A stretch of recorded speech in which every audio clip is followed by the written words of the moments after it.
Hey, everybody. This is Jeremy with the Next Big Idea Club, and I'm here today with Christie Aschwanden. She is the author of Good to Go, What the Athlete and All of Us Can Learn from the Strange Science of Recovery. So, Christie, thank you for joining me. Thank you so much for your interest. It's great to be here. Great. Yeah, of course. So I just finished your book. I loved it. And what I was really surprised by was how many insights there were, not just for athletes, but also just for people looking to take care of their body and exercise and stay healthy. And so from your perspective, tell me about your background and how this book first came about. Yeah. Well, I just want to go back to what you first said about this being for more than just athletes. I spent most of last year on book tour and doing book-related speaking engagements. A little ways into that, I realized that, wow, I was actually putting all of the principles in the book into play, just sort of in my professional life. And it occurs to me that sort of all of the principles and ideas in this book are very applicable to working professionals who are really, you may not be trying to perform at your best physically, but cognitively and doing well at work. So that was kind of an interesting insight that I had after I wrote the book. But my background, as you're asking about, as I've been an athlete since I was a teenager. I started off as a runner in high school. I actually had gone out for the volleyball team because I'm kind of tall and I figured I'd be good at that. And it turns out I'm totally uncoordinated. So I didn't even make like the D team, but the anyone. So I joined that, and it turned out that I was actually quite good at running. By the end of the season, I was the top runner on the team. This is as a freshman, and that really became my thing for a while. And I've been a lifelong runner. It's just something I enjoy to this day. I went to college to be, as a runner in college at University of Colorado. But while I was there, I got injured. And so this is kind of a common story. I started cycling for rehab and decided I really liked biking. And so became a bike racer for a while. Also started cross-country skiing. And so after college, I did bike racing. But then I also, after I went to a graduate program, I came back and I decided that I wanted to pursue cross-country skiing. So I did that. I traveled all over the world for a few years. I did that for just about 8 years, pretty seriously. So that was great. So I've been an athlete basically my whole life. At this point, I'm not competitive. But I do these things for enjoyment and mental health and all of that. I live in Colorado, so it's just really great to get outside. Absolutely. And so then now with that background, I'm sure you encountered all kinds of different recovery modalities throughout your athletic career. And so how did that translate into writing this book? Yeah, so it's really interesting. I retired from elite racing back in like the 2010 or so was about my last year, and so I haven't been doing it for a while. But what's happened is sort of in the interim, the whole approach to recovery has changed. I think that recovery has become the sort of target of a lot of marketing, which is not to say that that wasn't the case when I was competing, but it's just really gone up a level. And I say something in the book about, when I was an athlete, recovery was a noun. It was the state of being that you hoped to attain by all the things you weren't doing. But now recovery has really become a verb. It's all these things that people are doing after their workout. And there's a sense that you need to be doing things. It's no longer about merely resting and relaxing, but it's about, I have to use this product and I got to try this. And there's a lot of FOMO, or fear of missing out, that's used in the marketing too. And there's a sense, and I think we're all very vulnerable to it. I have to admit, as I embarked on this book, one of my purposes was to say, hey, does any of this stuff really work? Because, if any of it worked half as well as promised, it'd be pretty awesome. So, we'd all be Michael Jordans and Michael Phelpses, right? Yeah. I want it to work, right? We all do. And it did turn out, I did find some things that are truly helpful.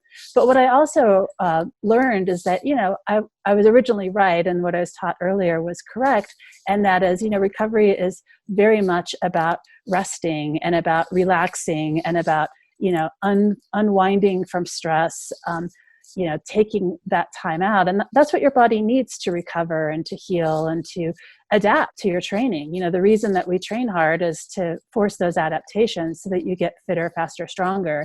And your body can't do that if it's always under stress and always under strain and you're not taking that rest. So I think it's a very common mistake. It's one that I made myself as an athlete, to overtrain. And we have this idea that more is always better. And looking back on my career, I can see, and I realized this sort of late in my career, that I had been chronically overtraining. And this was actually limiting, my pushing hard and doing more was actually limiting my ability to achieve peak performance. And I think that that's a tough lesson that a lot of people have to learn the hard way, myself included. So if one person, avoids overtraining by reading my book, I have a whole chapter, of course, in the book about overtraining, I will die happy. That's great. That's great. Yeah. Well, before we get into the specifics of what works and what doesn't, tell me a little bit about the journey that you went through writing this book, because it seems like you got to investigate so many different types of recovery techniques and tools. So tell me about what some of those were and what the experience was like for you. Yeah, so I really wanted to go sort of deep and wide. So I read probably close to 1,000 scientific papers about recovery. I kept a spreadsheet. I interviewed more than 250 people. This is everyone from sports scientists to coaches, elite athletes, trainers, sort of anyone with any kind of expertise in recovery. And the third part of my research for this book was actually trying this stuff out. And this turned out to be an important thing because you can look at the academic research and you can talk to people and you'll get one idea. But I found as I was doing the research that there were some things that actually worked or had some benefit that was not apparent in the research, or that I'll just give you a really good example of this. I loved floating, which was this thing where basically, and it's funny because this is the thing that I really thought I was going to hate, and I was doing it only in service of the book. But the idea here, they used to call this sensory deprivation chambers. And so you get into this very shallow pool of water. It's very salty, so you're extremely buoyant, and it's dark, and you're sort of I basically think of it as forced meditation, which it turns out is great for monkey minds like me. But there are a lot of promises that were made, by some of the proprietors of these places. And I went to multiple places to do this because I really liked it. And there are different kinds of float tanks and whatever. But what I discovered is that I really enjoyed this, and it was very relaxing. And I think that it was actually very beneficial to me for recovery. But a lot of these claims that were being made about neurotransmitters and flushing toxins, and there were a lot of things that were, I like to think of it as science washing. I didn't come up with this term, but I heard it somewhere and I really like it. It's this idea that people are using scientific terminology to sort of create explanations for things to make them feel more bona fide or more proven or whatnot. And what I found is that floating really worked for me. It helped me relax because, again, going back to what is recovery, it's really giving your body the resources and sort of the downtime that it needs to repair itself. And so floating worked really well for me that way. But if I were just to look at the scientific literature on this, there's not a lot of great evidence that it's doing things. And so some of the benefits were sort of less tangible. They were difficult to measure in studies, which doesn't mean that they weren't real. May mean that some of the explanations given weren't correct. I'll give you another example. Tom Brady's magic pajamas. Of course, the magic pajamas. Which, if you read the book, you learn that sleep is the most powerful recovery tool known to science. And so it's not surprising that Tom Brady and a lot of companies and other athletes now are trying to monetize this. But the thing that makes Tom Brady's pajamas effective is just, if they help you sleep better, that's great. But there are all these claims that are made about them, about infrared radiation and whatnot. I mean, basically what it comes down to is that they're warm pajamas that are reflecting some of your body heat. And, if that's comfortable and helps you sleep better, that's great. But the idea, that there's something special about this infrared lining to them is just ludicrous. But I think it just shows how vulnerable we are to the science washing and to using these scientific sounding terms to explain things. It sort of endows them with greater power in our minds. Right. And I mean, I thought that was such a wild part of the book. I had no idea that Tom Brady wore infrared pajamas, but I was like, okay, hey, Tom, I mean, if that works for you, cool. Right. Well, and I'll just point out that we don't actually know that he wears them. We know that he endorses them. That's true. Which, That's I think if you've ever been an athlete, you know that those are not one and the same. That is true. Yeah. But I also wanted to talk about some more common recovery modalities, maybe ones that all of us are more familiar with. So, for example, growing up, I played a lot of baseball and I was a pitcher. And so I remember after especially tough or long games, my coach would always say, okay, be sure to ice your shoulder, blah, blah, blah. And you have this fascinating part of the book about icing and how it may actually not be all that it's cracked up to be. And there's actually one part of the book in particular that I thought was really fascinating. Just a couple sentences here where you're talking about how icing is painful, and especially when it comes to ice baths and things like that.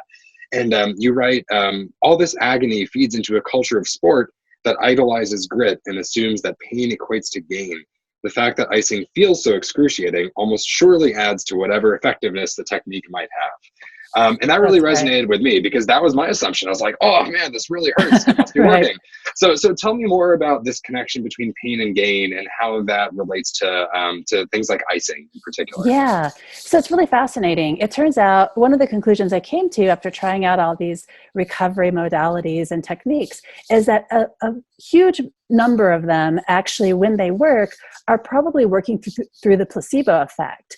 And what's really interesting here is there's very good research now showing that for placebos, a painful placebo is much more effective than an inert one. So for Wow. instance, a placebo shot is more effective than a placebo pill. And so I think that icing really taps into this because if you've ever done it, it's painful. And that's how you really know that it's working, right? When I was a bike racer, we used to do this all the time, particularly at stage races. We would go into the bathroom, fill up the bathtub with a bunch of ice, and we'd sit in there, as long as we could. It was excruciating. But the idea was that, we thought that we were reducing soreness and that would be fresher the next day. Well, it turns out, and I just want to say, I was as surprised as anyone to learn this, but it turns out that icing actually is not helpful. And in fact, it's one of the few things I found that could actually be detrimental. So it's not just something that, if it's working as through a placebo, you don't really need to do it, but it's something that may in fact hinder recovery. And the reason it does that kind of goes back to, it's interesting if you kind of do a thought experiment and think about, okay, so why are we icing and what's the idea here? And the idea, one of the ways that it's sold is that it's reducing inflammation, right? And so when you ice your legs, say, what that does is your body shunts all that blood to your core. So you're basically reducing circulation in your legs. Well, if you think about it, why would you want to reduce circulation there, right? What you really want to facilitate recovery is to get all of those inflammatory agents and all of the stuff that's going to get to the site of injury right there so that it can do that recovery process so that you can, make the repairs that are needed for the damage that you made to your muscles during the training. And so it's sort of doing the exact opposite of what you would want. And so although it may feel good, and the one actual benefit of icing is that it will numb that area. And so if you're in a lot of pain, that can be a benefit, and it may be something that is worth doing for that alone. But the idea that you're going to expedite recovery, it actually does the opposite because, it does in fact reduce some of that inflammation, but inflammation, it turns out, is your friend. I mean, that is your body's healing process. That is part of the recovery process. So instead of trying to reduce that process, you actually want to support it. You want that to happen. So it's a really interesting epiphany. And this is another reason why NSAIDs, things like ibuprofen and aspirin, these painkillers that a lot of athletes are sort of addicted to and they will use in sort of a anticipatory events. So I know ultra runners will take it before they're running, and that's a really bad idea because it really shuts down your body's ability to be healing itself. And there's some pretty good evidence now that you really want to avoid taking NSAIDs just willy-nilly like that. Really the only reason to take them is for pain management when you're in a lot of pain. So if you wreck your ankle and you can't sleep because it's really painful, then by all means take some ibuprofen, but take as little as you can for the shortest period of time because it will, and there's good evidence on this now, it will actually slow the healing process. Wow. That's so interesting. And again, it's so counter to what I've been taught my whole life. It is, right? Yeah. Yeah. And so then maybe on the flip side of that, if we think about improving blood flow and trying to send more blood to an injured area, you talked about these other recovery techniques and modalities, like going to a sauna or focusing on compression boots, which are supposed to facilitate more blood flow. A lot of these focus on this idea of flushing out the toxins and getting rid of the bad stuff from your body. I can't tell you, I would go to the sauna sometimes with my dad as a kid, and he'd be like, "Oh yeah, you're sweating out all the toxins." Right. And I'm like, yeah, that seems to make sense. It sounds very convincing, right? It really does, yeah. But as you talk about in the book, it's not entirely clear all the time what those toxins are, or even if there are any. So tell me more about this whole notion of flushing out all the bad stuff. Is there anything to that, really? Yeah, I'm so glad you asked about this, because what I can tell you is that basically when I see something that's promising to flush toxins or that's talking about toxins, that's a really big red flag, because it turns out our bodies are very effective at ridding themselves of toxins. It's, our liver and our kidneys do this quite effectively. This notion that there are toxins, in our blood or in our bodies that need to be flushed out like this is just pretty much nonsense. It's not scientific. And so these are sort of good words to look for when you're trying to spot, pseudoscience or snake oil. So that's not something that needs to be done. And the other thing that's often said in terms of recovery is you need to flush lactic acid. And that's another really interesting thing, because this is actually legitimate in one sense.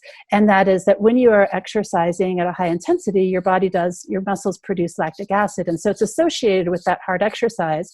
But we used to think that this was something, that it was the lactic acid that was making you sore, and that this was something associated with, the lack of recovery later. But it turns out that that's actually not the case.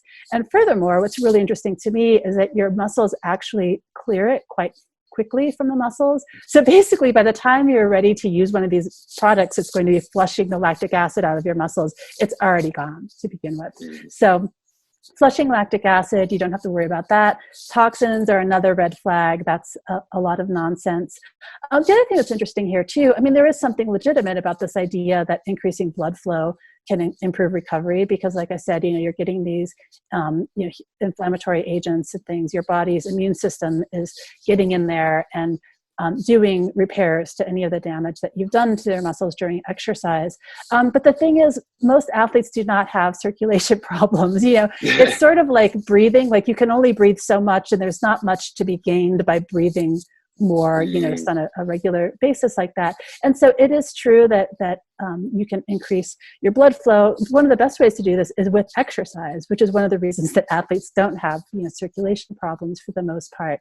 And so, something as simple as a warm down or very easy exercise can be one way. If you really do want to sort of flush your muscles or improve blood flow, that's probably the easiest and most straightforward way to do it. Gotcha. That makes a lot of sense. Yeah. And there's another thing I wanted to ask you about too. One of the most striking parts of the book, I thought, was learning about our nutritional and dietary needs, and how there was a recent report that came out that said 9 out of 10 Americans are meeting their nutritional needs. And that totally blew me away, because the message that I've always been receiving my whole life is like, well, you got to be sure you eat the right stuff, and you better be taking your vitamins, because you're not getting what you need to be healthy and have like strong bones and strong this and whatever.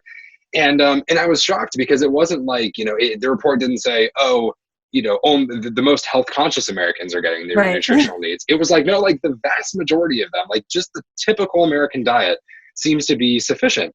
And so when it comes to this whole idea of like really worrying about what I eat and trying to like take some morning vitamins, like should I no longer be doing that stuff? Should I just kind of go with the flow? Like how should I be approaching that? Yeah, this is so fascinating, because I think there's so much marketing out there. We've sort of been convinced that we all are eating terrible and our diets are horrible, and we need these vitamins to make up the difference. But it turns out that even if you're eating kind of a not the healthiest sort of typical American diet, you are probably getting all of the sufficient nutrients that you need: protein, vitamins, all of these things. Vitamin deficiency is very rare in the US. It's not to say it never happens. It's usually people with eating disorders or some sort of, strange eating habits. But if you're just eating sort of a general diet, you're going to be getting, most of the nutrients you need. This is not to say that nutrition isn't important and that it's not good to eat healthy foods. And obviously certain foods, whole foods, fruits and vegetables and things like this are healthy for us. We know that. But it's interesting. I've done a lot of reporting on this over the years in different contexts. I wrote a story for FiveThirtyEight when I was on staff there about nutrition studies, and we have all of these ideas that certain foods are really healthy or they're cancer fighting or things like this. And it turns out that the evidence for most of the stuff is really, really dubious. We don't actually have information on that sort of granular level about stuff. So what we know is that it's important to eat a pretty healthy diet overall, but there's just no need to be taking vitamins or supplements. This is something that's actually been established. So there were times throughout, the last couple of decades where it really looked like taking a particular vitamin or mineral, things like selenium was one that was looked at for a while, vitamin E, vitamin C, all of these things that like taking these things, particularly in high doses, might be protective of, say, heart disease and things like this. Well, it turned out every time they've done these studies to say, okay, we think this is happening, we're going to actually do a study where we make people take this and see what happens. In every case, that stuff just did not live up to the expectations. So it turns out that you don't need to be taking any kind of vitamins. And in fact, you don't need to take a multivitamin. The idea that you can make up for a bad diet with that just isn't borne out by the evidence. And they've done some pretty big scale studies looking at this. And taking a vitamin just doesn't make you any healthier. What it does do, though, is it's a very good marker of people who care about and are concerned about their health. So the idea is like, it's not taking the vitamin that makes you healthy. It's the fact that you are worried about your health and trying to be healthy that makes you take the vitamins. So it's sort of the opposite.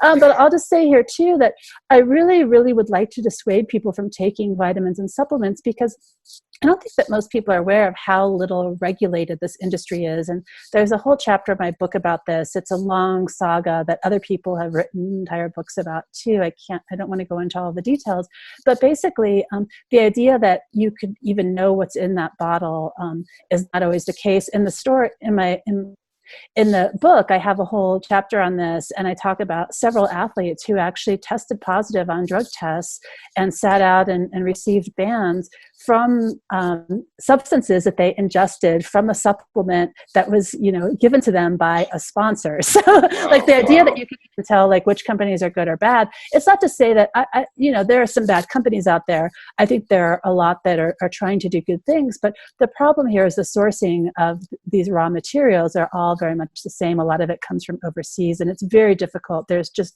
a huge lack of oversight to help people know what they're getting. And at the end of the day, there's just no reason to be taking these things in the first place. So all you're doing is spending money on unnecessary stuff that could be harming you. I mean, there's been all kinds of things from unregulated pharmaceuticals to unlabeled steroids to even things like lead and cadmium and things like this, and like calcium supplements and things that you would think would be pretty, benign. So I think that it's just, as a practice, not a good idea to be taking this stuff in the first place. Right. That makes a lot of sense. Yeah. So we've talked about a lot of what we shouldn't be doing or we shouldn't be worrying about, whether that's, icing or worrying about, getting rid of the toxins and the bad stuff, whatever that happens to be. And maybe not worrying so much about taking vitamins and supplements, if anything, maybe staying away from them. So through your research, tell me a little bit about what you learned about what we definitely should be doing. Like which of these recovery techniques and modalities did you come out the other side really believing in? Yeah. The really good news here is that it turns out it's way more simple than we've sort of been led to believe. And so there's sort of some basic principles that can really get you to where you need to be. I mean, the number one thing is sleep. And so, there are a lot of different ways that you can go about this. But I think really the most important aspect to this is making sleep a priority and making it something that you just don't skimp on. It's non-negotiable, because we live in a society where we always have things that are vying for our attention. It's really easy to, you mean to go to bed at 10 o'clock, but all of a sudden it's 1 a.m. and you're still up because, you checked your email or you got on Netflix or whatever it is that's, your attention grabber. And so, being very deliberate about it and saying, no, this is something that I'm going to prioritize. So that's the number one thing. Another thing that I think people really don't often recognize to the extent that they need to is that stress is a really, really important factor here. And what I mean by that is, to your body, stress is stress. And so if you are under a lot of psychological or life stress, so let's say you have some stuff going on at work where you're just really busy. Maybe I'm a journalist, so I have deadlines all the time. And, I have a bunch of deadlines. I'm feeling behind. I'm really stressed out. that's something that my body feels as stress. And so I may be, because I'm so busy, I may be training less. And so I may think, oh, I'm resting and, I don't need so much recovery. But in fact, my body is under the same kind of strain. It's a little bit different kind of strain, but those stress hormones, those stress factors are still going up. And so it's really important to recognize that kind of stress in your life and to sort of make sure that you're planning for it. And so you know that if you're under a stressful period, or even something that it may not be stress, but something like traveling, say, that can be very stressful. It can interfere with sleep as well. So sort of recognizing that that's part of it and building that into your training plan so that you're not trying to do a really hard workout at the same time that you're under all this stress. There's some really interesting research showing that college athletes are much more prone to injury and concussions and things like this during finals. And so I think this is a really elegant example of this, where your body's under the stress, and so it can't take as much training load. And so it's important to do that. And so I think the takeaway here is that it's very important to manage life stress, and that needs to be part of your daily rituals. I mean, I think one of the most important things that you can do is have some sort of daily relaxation ritual and some part of your day that's set aside to just simply relax. And what that means for you is going to be different than what it means for someone else. This can be very individual, but just, a time in the day where you don't feel this pressure to be productive, where there's, nothing but just sort of taking a deep breath and enjoying yourself, giving your body some downtime. Mm-hmm.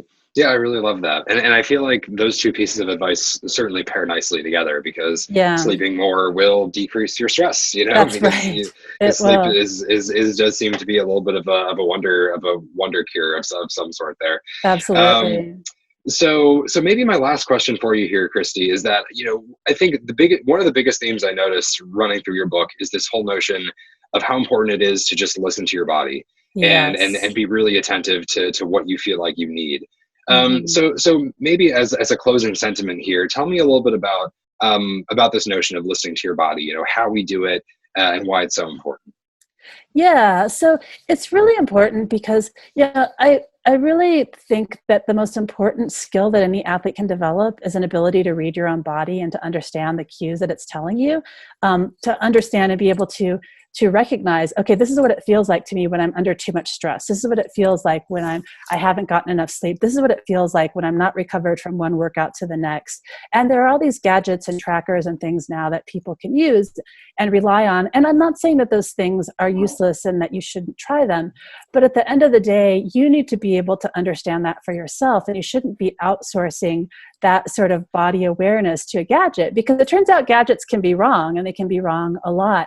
And I have a whole chapter in the book about data and tracking and all of this. And there's all of these researchers that are really going after the holy grail, which would be the one sort of metric that you could take that would tell you whether you're recovered or how recovered you are, and sort of guide these decisions. But it turns out there is no such thing, at least not something that you can measure on a sports watch. And when people have looked into this and compared different measures, it turns out that mood is actually the most powerful predictor of recovery.